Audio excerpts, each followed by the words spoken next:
For our next two lectures, we'll be talking about the importance of children being outside in nature, and this applies to children from infancy all the way through adolescence. And for the first half, this one will be, you'll be listening, reading lecture slides, and then for the second half, you'll be watching a video called Where Do the Children Play? Unfortunately, the reality is that children don't get to spend a whole lot of time in nature. They spend much of their time inside, either in classrooms or in houses, way too much time with screen-related devices, places where there are plugs, and then by the time they get to elementary school, even when they go outside, they are not really in nature. Often they have access to a lot of blacktop, very little grass, very little opportunities to be outside then in a place that is not man-made. And we're going to talk about why this is problematic and also the wonderful benefits that children get from being able to access nature instead of the reality in these two pictures. So let's start by talking about what some of the problems of not having access to nature are. In our modern society, we have many diagnoses of ADHD. Partly that's because we're better at identifying it, but partly, what's going on that's leading to more kids being diagnosed with this particular learning disability. So there is a gentleman named Richard Louv. He does a lot of work in this area of the importance of being outside in nature, not cooped up indoors all the time or in outdoor spaces that are devoid of nature-related items. And he has coined something called nature deficit disorder. So basically this idea that ADHD may be caused by a lack of opportunity to be outside in nature. The video that you'll be watching for the second half of this nature segment next week, the Where Do the Children Play, talks a lot more about this and the work of Richard Louv and what nature deficit disorder is. So I'm not going to spend too much time here, but the basic point is that when we put children into nature, we help to restore their attention and reduce or eliminate symptoms of ADHD and can possibly avoid medication by just allowing children more time to be in nature-related environments. Beyond those general things that we were talking about on the previous slide related to Richard Louv and his work, let's get into 8 specific reasons why it's important to get children outdoors and playing. So first up is that when we take children outside to play, it helps them to not fidget so much, to be able to do the things that we're asking them to do. One, we should not ask children to do things that aren't developmentally within their wheelhouse or developmentally appropriate, but if you're asking children to do things or encouraging them to engage in activities that are something they're developmentally capable of, a good place to do that is outside, because even when children are ready for a skill, they're not really ready to sit still. And we encourage children to be sitting still far too often. We are constantly forcing them to sit at desks and sit in circle time and stand still in lines. And we have children who fidget as a result because we're asking them to control their bodies and not move their bodies when moving bodies is a natural way for children to learn. So the beauty of going outside is that children can be as active as they want to be. They don't have to sit still. They don't have to contain their bodies, but they're still able to engage in learning activities outside. Also, when we go outside, it just has a restorative effect. I don't know about you, but when I've been sitting at my computer all day, it feels real good to go outside for a walk and to be in nature. And it sort of recenters me so that I can come back to the opportunity to work. I don't know if you remember Schiller and Spencer's recreation theory, this notion that we deplete ourselves through work and we need to go back out and play to restore and rejuvenate and be ready for the work that we need to do. So one, we don't want children to be spending a bunch of time working and sitting, but if we want them to do a little of that, we need to make sure they get a lot of time to move their bodies and be outside. On a similar note, nature restores attention. So that's what I was saying. When I go outside and I take a walk, I feel better able to pay attention and focus on the things that I need to focus on. So there are generally two types of attention. One is voluntary, where we have to force ourselves to pay attention to something. We have to choose to pay attention to something. And then there's involuntary. Involuntary is the things that we just naturally pay attention to. So if there's a loud conversation near you, you're likely to pay attention to that because it captures your attention. You're not choosing to listen. It's just difficult not to because it's something that is attention getting. But when children are forced to do a lot of voluntary or directed attention, where they have to choose to pay attention to something, where they have to work to pay attention to something, it causes mental fatigue. And then that's when children fidget, and that's when they're impulsive, and that's when they don't listen, and that's when they don't want to pay attention anymore. So one, let's reduce that altogether. Let's just let them be outside and engage in play-based learning, so we're not creating so many opportunities for the need to have voluntary attention. But also, if we do have something that we need children to pay attention to, maybe do it outside where it's less fatiguing, and it allows children to have that attention restoration. So that is another reason to take children out. Nature is a great place for children to engage in imaginative, creative play. It is more free, less structured, less constrained, which is all the things that we talked about at the beginning of the class about what play is. It's meant to be unconstrained and creative and non-literal and fully immersing your body. And it is much easier to do that in an outside environment because there is just an endless array of things to do, to touch, to explore. It's not dictated by what an adult has decided to provide to you inside. It has everything that you could ever possibly want and imagine outside. Children play outside, their health is better. So there is research to demonstrate all these wonderful benefits, that children are less likely to suffer from obesity. They're less likely to be sick. Now, I know that there is this age-old thing of don't go out when it's raining and don't go out when it's cold. I do want you to know that germs are more likely to hang out inside. Air disperses them. When you're inside, air is trapped. Often we keep buildings warmer than they need to be, and that's what causes germs and viruses to grow. And then you're all trapped inside with them. I don't know if you remember during COVID, but one of the things they told us to do was go outside. If you want to see people, go outside. Don't hang out in indoor spaces. That's why generally the cold and flu season is during the winter, because it's not because it's cold outside, it's because people are hanging out inside in more close proximity into warm environments more often. So go outside if you want to be healthy. It's more likely to reduce asthma.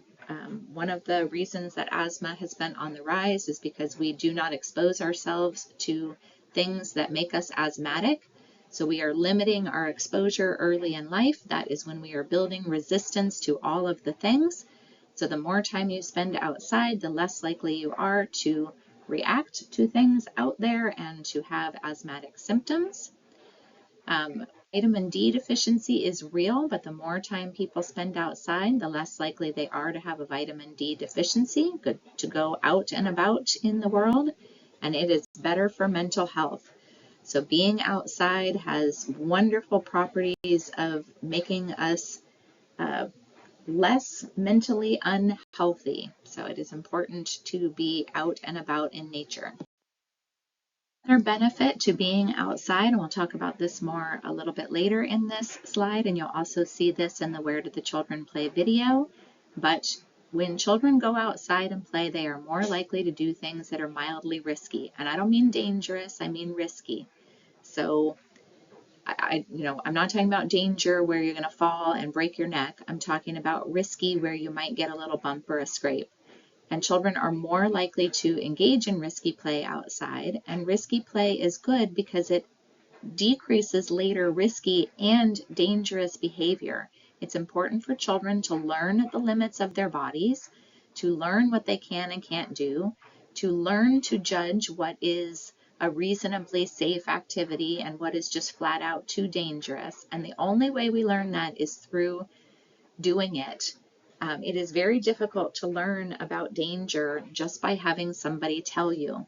So if you want children to be more safe, I know it's counterintuitive, but let them try things out in a mildly risky environment where you're watching so that they can learn the limits of their bodies and their abilities. Nature play is great for social emotional development. So oftentimes when children are outside, they're just a little bit farther away from adults than they might be inside, which is good for developing autonomy and being able to do things on one's own. We're not going to be able to follow children around forever. Eventually they have to go to spaces where we aren't at, so giving them a little distance to learn how to navigate that is an important thing. It also helps children to have time with each other, to learn to navigate and negotiate with maybe a little less adult interference. I mean, unless they really need you, and then of course you would be there. Social risks as well as physical risks. So we talked about risky play on the previous slide, thinking more about this in terms of body risk, but also maybe trying out some brave things with your peers and negotiating and navigating those brave things could help in that arena. Feeling better about yourself, because outdoors gives you so many opportunities to try and do things, and when you're successful at those things, that makes kids feel good. It makes them feel competent and capable and like they can navigate things in the world. And there is also some research to show that when children are playing outside, that they are more likely to play with kids of the opposite sex, whereas when they're inside, they tend to gravitate towards those gender specific kinds of toys and maybe be less likely to cross-populate in relation to gender. And we'll talk about that with indoor play in particular more when we get to our gender lecture in a few weeks from now. This is also going to be something that's touched about in the Where Do Children Play video, but when children get the opportunity to be outside and see nature, they're more likely to feel emotionally connected to it and care about it. So, you know, a big topic of conversation is the environment and caring for it and making sure that it's protected for future generations. If you want kids to care about nature and the environment and work to protect it, then you have to give them firsthand experience with it.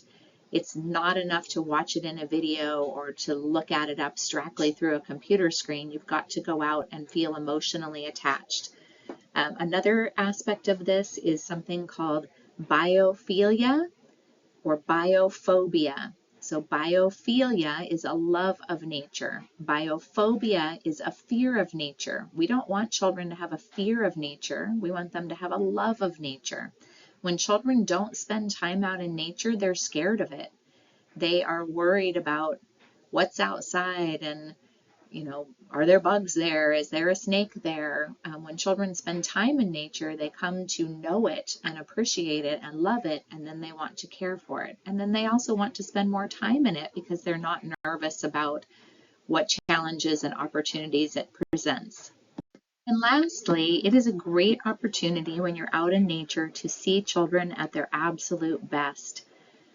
Some children don't dig indoors and they struggle indoors, and it's too hard to sustain attention and it's too hard to control their bodies, and then they're just in trouble all the time and they're always being told they're not doing what they're supposed to be doing, or they're not paying attention, or they're supposed to be doing this instead.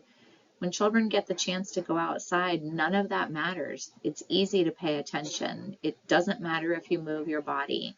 You can be creative. You can try different things. You can take risks. And then teachers really get to see everything about kids, and they get to see the wonderful parts that are being hidden in an inside environment. So if you really want to get to know kids and what they're all about, spend a lot of time outside with them. So what can we do to fix it? What can we do to fix this lack of nature access that kids have and resolve this disconnect between children's need to be outside and the world that we've created for them in our modern times, where they are suffering from the developmental outcomes of being cut off from nature. So in the next few slides, we're going to explore some things that we can do to fix this issue. One thing that we can do to help reduce the disconnect between children's current reality and the need to be outside is to restore the wonder in being outside. So there's a lovely quote here: if a child is to keep alive his inborn sense of wonder, he needs the companionship of at least one adult who can share it, rediscovering with him the joy, excitement, and mystery of the world we live in. So really it depends on us, right? It depends on us seeing the wonder in the outdoors, taking children outside, helping them to find those moments of joy and to feel comfortable in that space. So it starts with us in allowing and affording children the opportunity to be outside with adults who care deeply about the joy of nature themselves. You can create a classroom outside. So basically anything that can be done indoors can be done outdoors. You can read outside, you can write outside.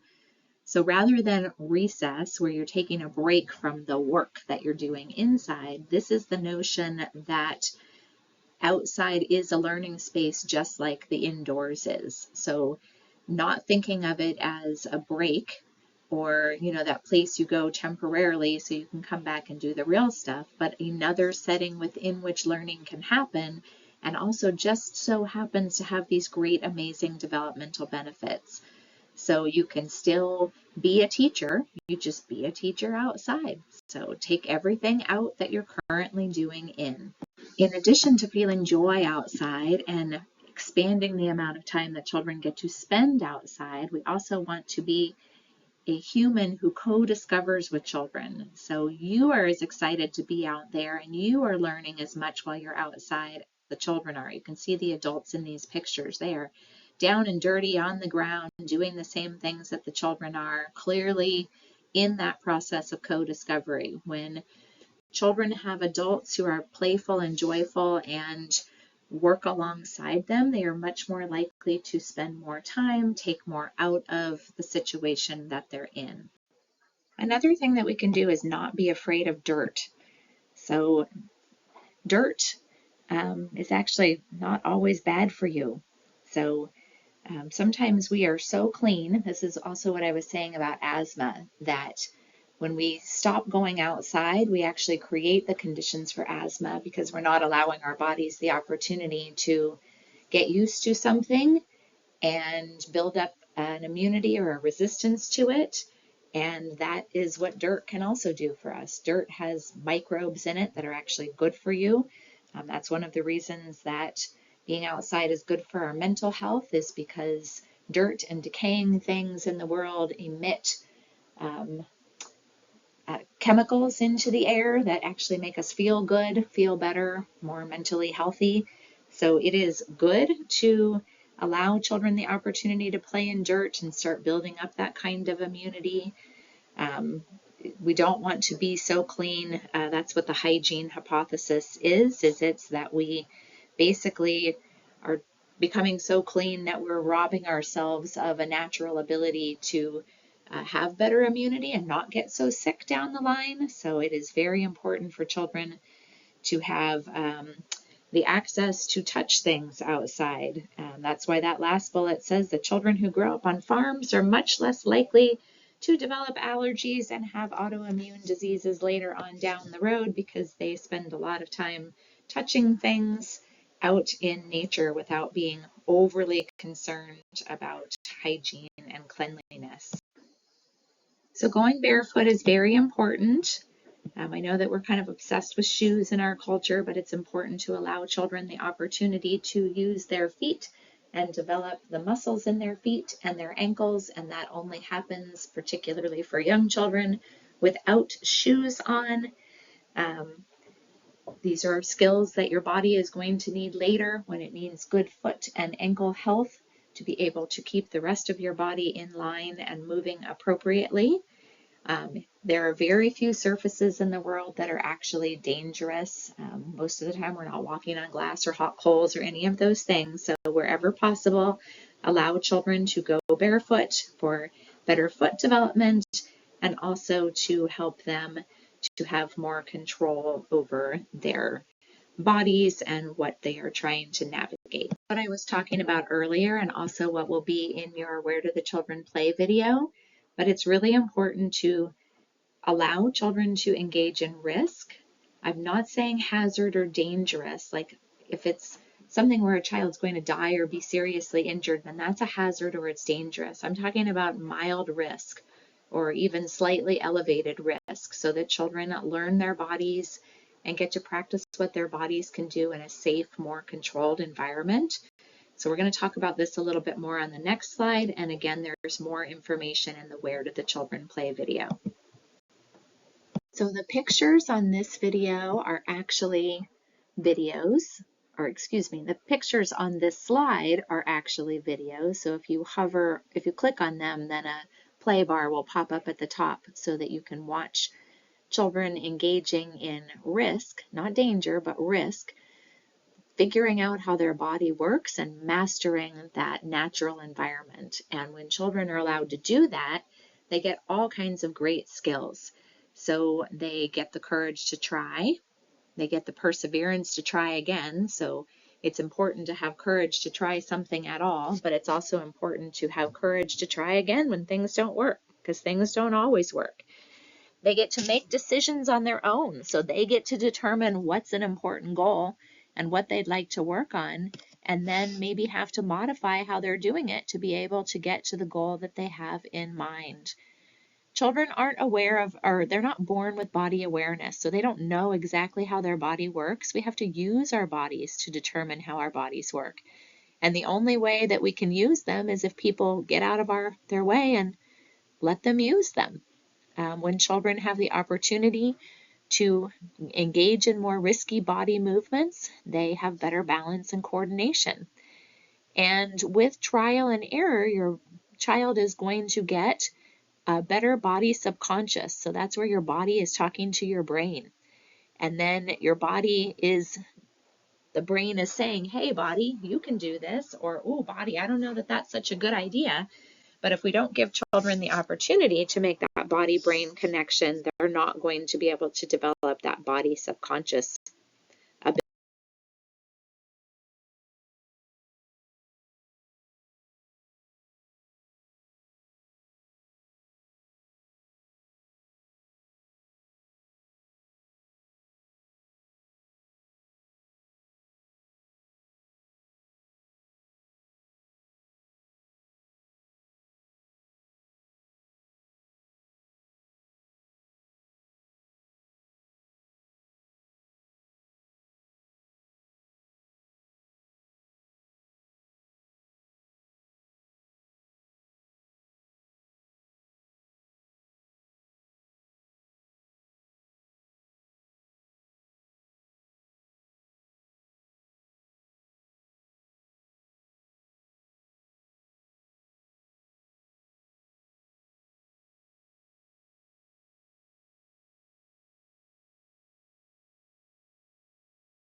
Next up is being a hummingbird. So what a hummingbird means is that you're kind of flitting nearby. You're kind of zooming in and out. You're not staying close, but you're speedy and quick. So if something happens, you can be there because you were in the vicinity, but not exactly right next to the children. Whereas a helicopter is that adult who is too close, too interfering, sort of taking over, not sort of flitting in and out, not giving the child an opportunity to figure things out on their own. So as much as we can, be a hummingbird, not a helicopter. So a couple words or phrases to kind of eliminate from our vocabulary if we can is one, just prohibitions. No, there's better ways to say that you are concerned about a child doing something or that you'd like them to be doing something else. So one, always try and phrase things in the positive. Tell children what they can do or what you'd like them to do rather than what you don't want them to do. But also be careful about saying be careful, because when we do, we're immediately throwing up a caution rather than allowing children to sort of understand what that means. We're creating a fear-based scenario where um, they have to be worried about something, or over time it just becomes meaningless because we're so often saying be careful, and what does that even mean? So I would encourage you instead to try some of these phrases down at the bottom of this slide. So, um, you know, you know, it's a good idea here to stay focused on what you're doing. What do you think your next move is going to be? How are you going to get out of that spot that you got into? Do you feel safe there? Is there something else that you would like to be doing instead? I'm here if you need me. Again, I'm a hummingbird. I'm not a helicopter. That rock looks really heavy. Do you think you can manage it all by yourself? Sticks need space. Look around you. Do you have enough space? That one always makes me think of my son. He was in Boy Scouts, and when they learned knife skills, because knife skills are part of Boy Scouts, so using a pocket knife, one of the things that they had to learn was how to keep, they called it the blood circle. The blood circle is basically you moving your knife around in a circle out in front of you, opened, and making sure that nobody is within the blood circle, because if they are, you might accidentally poke them. So it wasn't be careful or don't use it. It was make sure that you're using it safely and appropriately. In any situation, including outside, think about how to give children feedback. So that's part of what the be careful thing is what kind of feedback or verbal input are we providing to children? So when you are giving feedback, try to avoid generalized praise like good job, yay for you, well done. And instead think about what exactly did you want to tell that child? What was the specific feedback that you wanted them to hear in that particular situation, so that they can internalize what it is that they're doing well or what it is that they might need to adjust, and they can use that as a tool for growth. So we don't want children to have a fixed mindset where they're just like, yay, I'm a good girl or I'm a bad boy, and I don't really understand why. We want them to have the kind of feedback that helps them to internalize what they can be working on and what they're doing well in, so that they can use that as a tool for their own personal growth. So this is particularly true in Southern California, but I want to tell you that it's basically true everywhere. I have lived in the Midwest where it snowed and got very, very cold, and there was almost never a day where it was too cold to go outside. It had to be below 20 degrees before we would not go out. We don't get anywhere near that. Sometimes maybe it might be a little too hot to go outside, or the air quality might not be good if we're having fires or whatnot. But generally, weather is weather, and all you really need to do is figure out how to dress appropriately for whatever that weather is, and then go outside and enjoy yourself. There is beauty in learning how to navigate your body and how much to drink and to put on sunscreen and to wear a jacket and when those kinds of things are needed. Because again, children learn through experiences, not through being told information. You have to feel weather and be in it to understand it, not just hear about it in the abstract. This before, but it's a real important one, so I'm going to say it again. Cold weather does not cause colds, germs and viruses do. So if you're wet, it's not going to make you sick. What's going to make you sick is already having a virus. Now, if you are overly tired, if you haven't eaten well, and you have a virus, those things might make the virus more likely to get you and take you out, but it's not, cold weather is not where the viruses hang out. Cold weather is actually where the viruses are less likely to get you than inside, where, when you're out and about, at least the air is circulating and moving. When you're inside, the air has nowhere to go, and then viruses are likely to be closer in proximity to you. So we want to make sure that we're outside as much as possible to keep kids healthy. I'd just like to give credit to one of my colleagues. Her name is Heather Moon. She's the director of the Infant Toddler Lab School at Cal State San Bernardino, and she did her master's thesis on the important topic of children in nature and was the original creator of this lecture. So I have taken many of her materials with her permission and adapted them, but I do want to give credit to the original developer of these, of a version of these slides.